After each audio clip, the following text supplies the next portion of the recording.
بسم اللہ الرحمن الرحیم۔ شروع اللہ کے نام سے جو بڑا مہربان اور نہایت رحم کرنے والا ہے۔ حضرت یونس علیہ السلام اللہ تعالیٰ کے بھیجے ہوئے رسولوں میں سے ایک رسول ہیں۔ اللہ رب العزت نے آپ علیہ السلام کا قرآن مجید میں 6 صورتوں میں ذکر فرمایا ہے اور ایک پوری صورت یونس آپ علیہ السلام کے نام پر نازل فرمائی ہے۔ حضرت یونس علیہ السلام موصل کے قریب نینوا بستی کے مکینوں کی رہنمائی کے لیے رسول بنا کر بھیجے گئے۔ آپ علیہ السلام نے انہیں اللہ تعالیٰ کا پیغام سنایا کہ اللہ کی عبادت کرو اور اس کے ساتھ کسی کو شریک نہ ٹھہراؤ۔ آپ علیہ السلام کی قوم بڑی سرکش تھی۔ 33 سال کی تبلیغ کے باوجود بھی انہوں نے اللہ تعالیٰ کی وحدانیت کو تسلیم کرنے سے انکار کر دیا۔ آپ علیہ السلام نے دل برداشتہ ہو کر ان کو اللہ کی طرف سے سخت عذاب کی خبر سنائی، جس پر قوم کے سرکش لوگوں نے آپ علیہ السلام کی باتوں کا مذاق اڑاتے ہوئے کہا کہ اگر تمہارے پروردگار کی طرف سے عذاب آنے والا ہے تو ہمیں اس کا وقت بتاؤ۔ حضرت یونس علیہ السلام نے انہیں کہا کہ 3 دن کے اندر اندر تم پر عذاب الہی آ جائے گا۔ حضرت یونس علیہ السلام اپنی قوم کو عذاب کا وقت بتانے کے بعد اللہ رب العزت کی طرف سے ہجرت کا حکم ملنے سے پہلے ہی نینوا بستی سے نکل گئے۔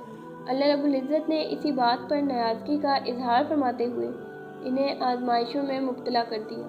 جب حضرت یونس علیہ السلام اپنی قوم کو عذاب الہی کی خبر سنا کر وہاں سے چل پڑے تو آپ علیہ السلام کے جانے کے تیسرے دن چاروں اطراف سے عذاب الہی کے آثار نظر آنے لگے۔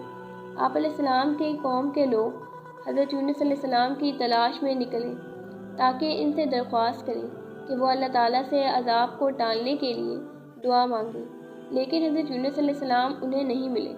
قوم کو یقین ہو گیا کہ اب اللہ تعالیٰ کا عذاب ضرور نازل ہوگا، لہٰذا انہوں نے فوراً اپنے نبی کے ساتھ بدسلوکی پر ندامت کا اظہار کیا، پھٹے پرانے کپڑے پہن لیے، جانوروں کے بچوں کو ان کی ماؤں سے الگ کر دیا گیا۔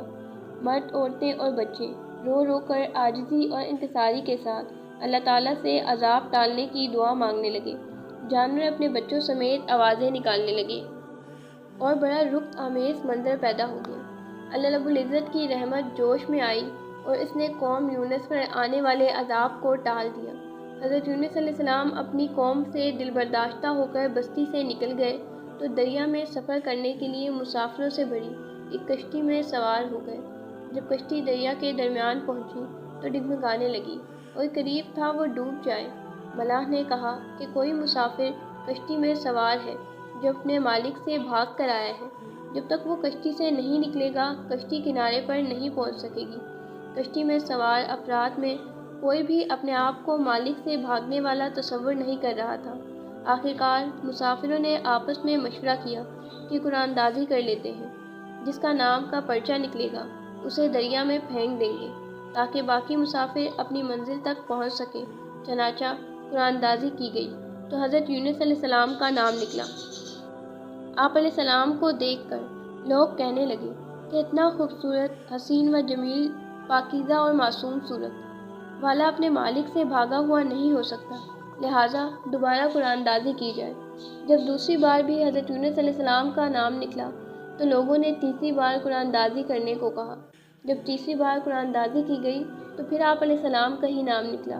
آپ علیہ السلام فوراً سمجھ گئے کہ اپنے مالک سے بھاگا ہوا میں ہی ہوں، کیونکہ میں اللہ تعالیٰ کی اجازت کے بغیر اپنی بستی سے نکل آیا ہوں، لہٰذا آپ علیہ السلام نے خود ہی دریا میں چھلانگ لگا دی۔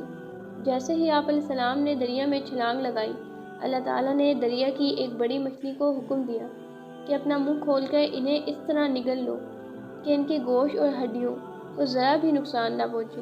اس مچھلی نے منہ کھول کر حضرت یونس علیہ السلام کو زندہ سلامت نگل لیا اور دریا کی گہرائی میں چلی گئی۔ حضرت یونس علیہ السلام جب مچھلی کے پیٹ میں پہنچ گئے اور وہاں اپنے آپ کو زندہ محسوس کیا تو اپنی غلطی کا اعتراف کرتے ہوئے اللہ کے حضور گر گرائے اور اللہ عز و جل کی خوب تسبیحات بیان کی۔ جب آپ علیہ السلام نے اللہ تعالیٰ کی تسبیح کے ساتھ دعائیہ کلمات کہے تو اللہ عز و جل نے آپ علیہ السلام کی دعا کو فوراً قبول فرما کر آپ علیہ السلام کو غم سے نجات عطا فرمائی۔ اللہ عز و جل نے 40 دن بعد مچھلی کو حکم دیا کہ دریا کے کنارے جا کر انہیں پیٹ سے باہر اگل دو۔ مچھلی نے اللہ تعالیٰ کے حکم کی تعمیل کرتے ہوئے آپ علیہ السلام کو باہر اگل دیا۔ اللہ عز و جل نے وہاں آپ علیہ السلام پر کدو کی بیل اگا دی۔ آپ علیہ السلام مچھلی کے پیٹ میں رہنے کی وجہ سے بہت زیادہ کمزور ہو گئے تھے اور آپ علیہ السلام کا جسم نرم ہو گیا تھا۔ اس حالت میں اگر آپ پر ایک مکھی بھی بیٹھ جاتی تو آپ علیہ السلام اس کی تاب نہ لا سکتے تھے۔ کدو کی بیل کے پتے چوڑے ہونے کی وجہ سے سایہ گھنا ہوتا ہے اور اس کے قریب مکھی نہیں آتی۔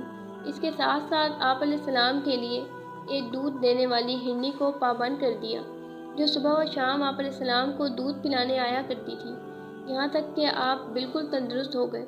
اور جب واپس قوم کے پاس آئے تو دیکھا وہ تمام مسلمان ہو چکے تھے۔